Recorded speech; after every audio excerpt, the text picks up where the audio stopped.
मन के जीते जीत है, मन के हारे हार, ये मानव का जन्म है, मिले ना दूजी बार। नमस्कार दोस्तों, मैं मनीषा शर्मा।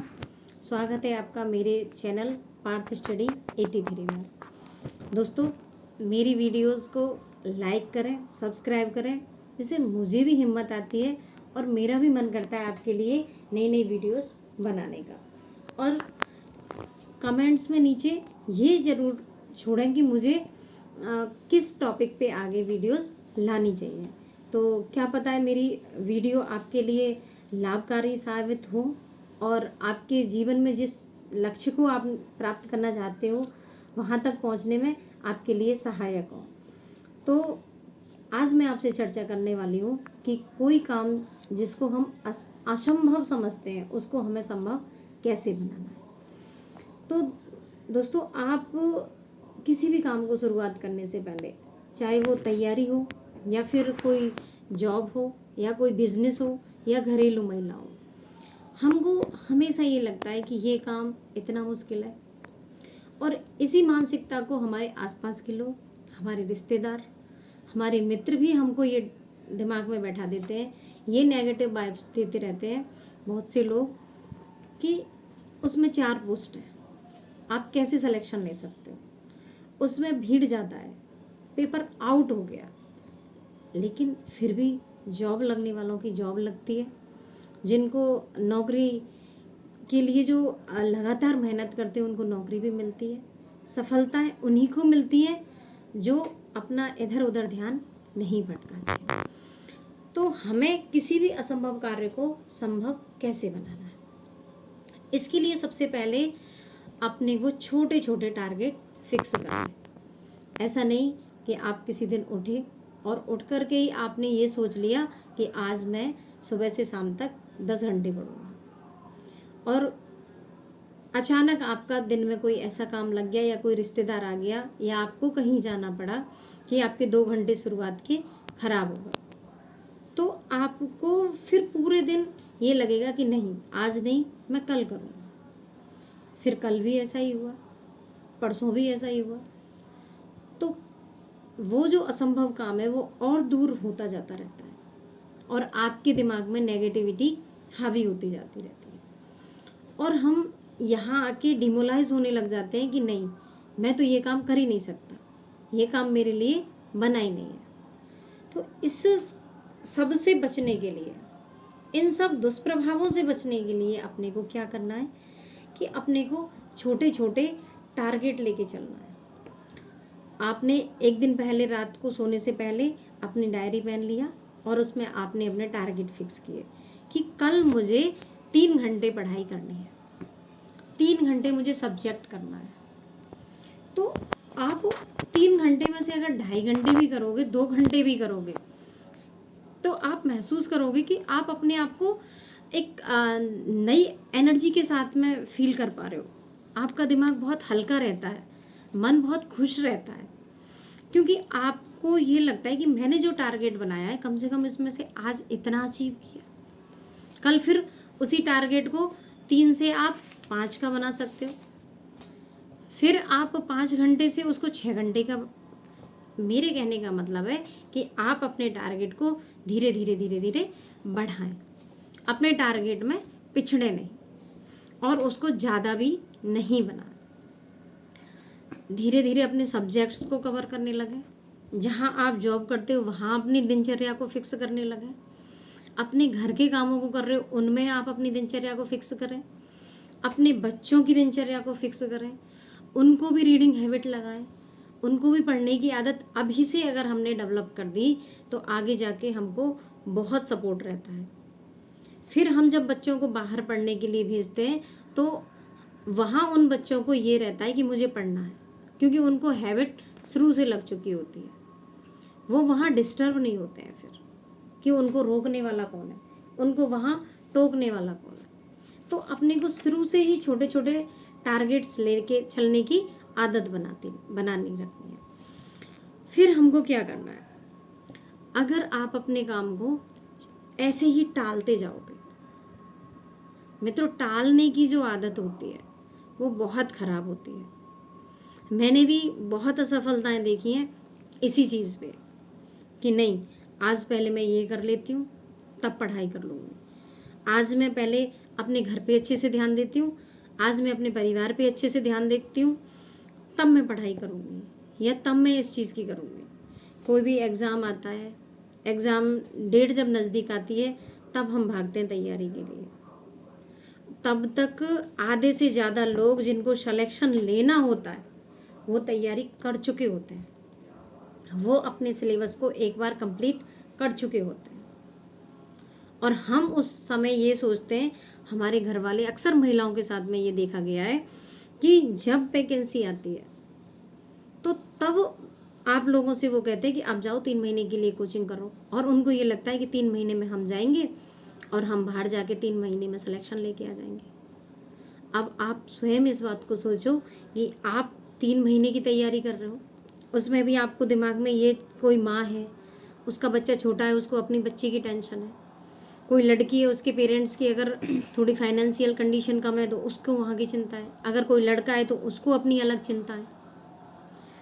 तो आप उन 6 महीने और 1.5 साल से तैयारी करने वाले बच्चों का बराबर की कर सके हो, ये आपको केवल लगता है, लेकिन ऐसा होता नहीं है।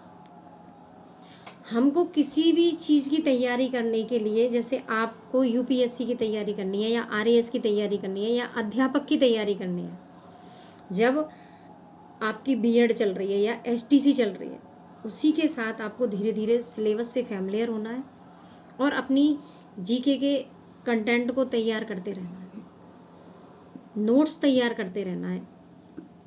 जब आपकी भर्ती सामने आए, उसमें जो भी उसके अंदर नया कंटेंट जुड़े उसको आप अपने को रिवाइज करो, उसमें आप उसको ऐड करो। इसके साथ कम से कम आपको कॉन्फिडेंस तो रहेगा कि मैं तैयार हूँ। और अक्सर मैंने अपने आसपास देखा है कि जो बच्चे, जो स्टूडेंट साथ में बीए के साथ में जिन्होंने आरएएस की तैयारी की है, बीएससी के साथ में जिन्होंने आरएएस की तैयारी की है, या बीएड और एसटीसी के साथ में जिन्होंने अध्यापक की तैयारी की है, वो पहली भर्ती में सिलेक्शन होते हुए देखा है। और जो 1 से 2 या 3 से अधिक बार असफलताएं देख लेते हैं, परीक्षाओं में रह जाते हैं, उनको फिर अंदर से ये फील आता है कि क्या मैं कर पाऊँगा, मैं इतनी बार रह गया, क्या मेरे से हो पाएगा। तो हमको चीज़ें असंभव लगने लग जाती हैं। तो दोस्तों, हमको इन चीज़ों को संभव बनाने के लिए हमें अपनी डिग्री के साथ में तैयारियां शुरू करनी चाहिए। हमें अपनी तैयारी को एक ऐसा रूप देना चाहिए कि भर्ती आए और हम फिर PYQs पे ध्यान दें, उसके ओल्ड पेपरों पे ध्यान दें और सिलेबस को अपडेट करते हुए मल्टी टाइम रिवीजन पे ध्यान दें, तो हमारी तैयारी बहुत बेस्ट होती है और हमको 100% सिलेक्शन की ओर ले जाती है। एक बात होती है ना दिमाग में कि ये कैसे होगा, तब ये बात आने लग जाती है कि ये क्यों नहीं होगा। जब आप टेस्ट देते हो, उनमें आपके अच्छे नंबर आते हैं, अच्छी रैंक आती है, तो आपको लगता है कि ये क्यों नहीं होगा। जब मैं यहाँ कर सकती हूँ तो पेपर में क्यों नहीं, मैं यहाँ कर सकता हूँ तो पेपर में क्यों नहीं। इसलिए अपने टारगेट को छोटा छोटा बनाएं, अपने सिलेबस को धीरे धीरे आराम से तैयार करें और उस सिलेबस में जब जब लगे आपको नई चीज़ें जुड़ रही हैं, नया कंटेंट जुड़ रहा है, उसको अपडेट करते रहें और अपने लक्ष्य की ओर अग्रसित हो। ऐसी चीज़ों से आप परेशान होने लग जाते हो कि यहाँ ये हो गया, मैं कैसे करूँ, यहाँ ये हो गया। जीवन में बहुत परिस्थितियाँ आती हैं, बहुत मोड़ आते हैं, ना चाहते हुए भी हमको अपनी चीज़ों से ड्रॉप करना पड़ता है। तो अगर आपकी तैयारी लगातार चल रही है और बीच में अगर आपने 15 दिन का गैप भी दे दिया, तो भी आपको ऐसा कोई ज़्यादा बड़ा फ़र्क नहीं पड़ने वाला है कि नहीं 15 दिन का गैप आ गया, अब मैं कैसे कर पाऊँगा। नहीं, आप 15 दिन के बाद में दोबारा अगर मैटर को लेके बैठोगे, वो सारी चीज़ें आपके माइंड में आती चली जाएंगी, सारी चीज़ें आपको रिवाइज होती चली जाएंगी।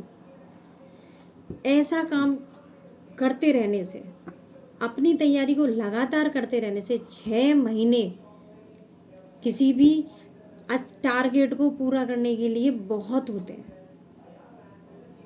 6 महीने में आप किसी भी भर्ती की तैयारी कर सकते हो आराम से, सिलेक्शन वाले। आपके हाथ में प्रयास है, परिणाम नहीं। लेकिन आपके अंदर वो क्षमता है कि आप उस परिणाम को भी बदल सकते हो। उस परिणाम को आप 99% अपने अधिकार में ले सकते हो, अपने हाथ में रख सकते हो। जो तैयारी करते हैं, जो RAS बनते हैं, जो UPSC बनते हैं, जो IPS बनते हैं, वो भी हम ही जैसे लोग होते हैं, इसी तैयारी से निकल के आते हैं।